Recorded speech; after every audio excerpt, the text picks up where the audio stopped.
Okay, everybody, let's take a look at the first paragraph.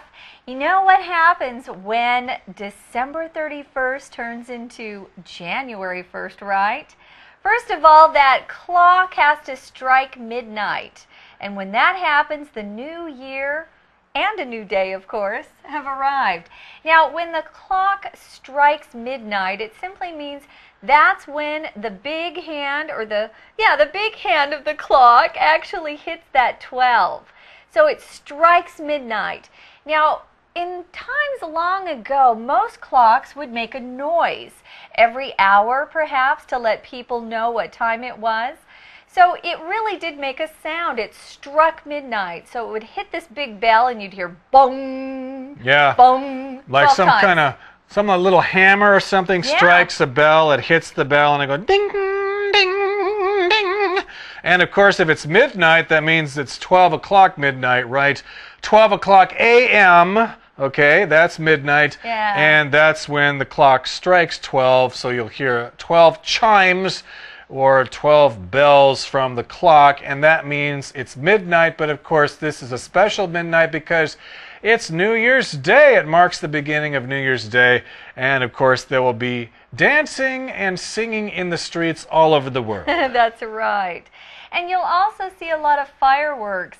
Here in Taiwan, we have fireworks. Those are those beautiful fireworks that go up into the sky. Usually it's around Taipei 101. Right. It's a beautiful time of the year. I think most big cities have fireworks. It's just a way to celebrate and say, hey, we're happy. Right, and of course I think they say every year that, oh, this is the last year, we're going to have fireworks at 101, but too expensive. They always change their mind later, so they'll probably have them this year, but don't quote me on that because I'm not sure. I hope they have them then. That's one way to celebrate New Year's, is by watching fireworks. You can also have parties and stuff like that.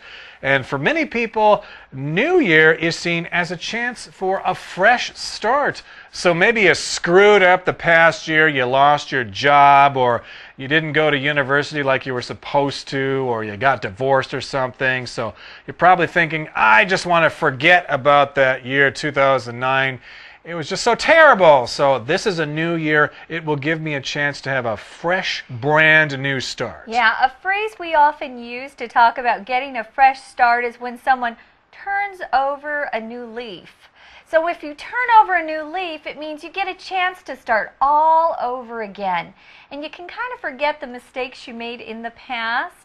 So hopefully that's what most of us will do. I love the beginning of a new year. I feel like I can do anything. I set new goals, and I feel very hopeful about the year to come. I feel like this year is going to be great and very successful. Right. You might make a list of New Year's resolutions, right? Promises to yourself about things you're going to try to work on, to improve or accomplish. And of course, since you're getting a fresh start, it will give you a chance to get the new year off on the right foot. And of course, the right foot does not refer to the foot on the right side of your body. Here, right just means the correct foot. You'll take the first step, and it will be a correct step. You will be stepping in the right direction, and after that, everything should work out fine. Now, to get off on the right foot is our shortcut for you. Let's take a listen.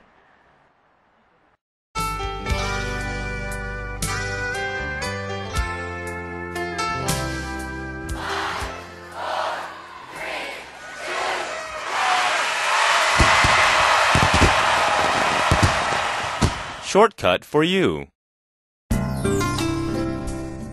A few of my friends are going to the movies tonight. Do you want to come? Thanks, but I want to get to bed early. I'm going to go to the gym tomorrow morning to work out, so, I want to get off on the right foot. So, you can't use your left foot? What? No, to get off on the right foot means to start the day in a good way. Oh, so get off on the right foot 是有个好的开始. Yeah, exactly. My Chinese has gotten much better. Having you as a teacher has really helped me get off on the right foot. That's good. But do you remember our first class together? Yeah, we hated each other. I guess we didn't get off on the right foot at all.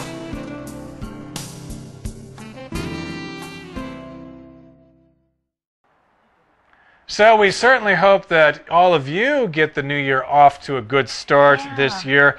Well, let's move our attention over to Japan. Okay, and in Japan, January 1st marks the biggest festival of the year. Mark here just means it represents that, or it marks the time, shows us the time that this happens. So in Japan, New Year's Day is really a big deal, probably as big a festivity there in Japan as it is in other countries. Yeah, and one of the things they do that's traditional with them is they give their homes a good clean.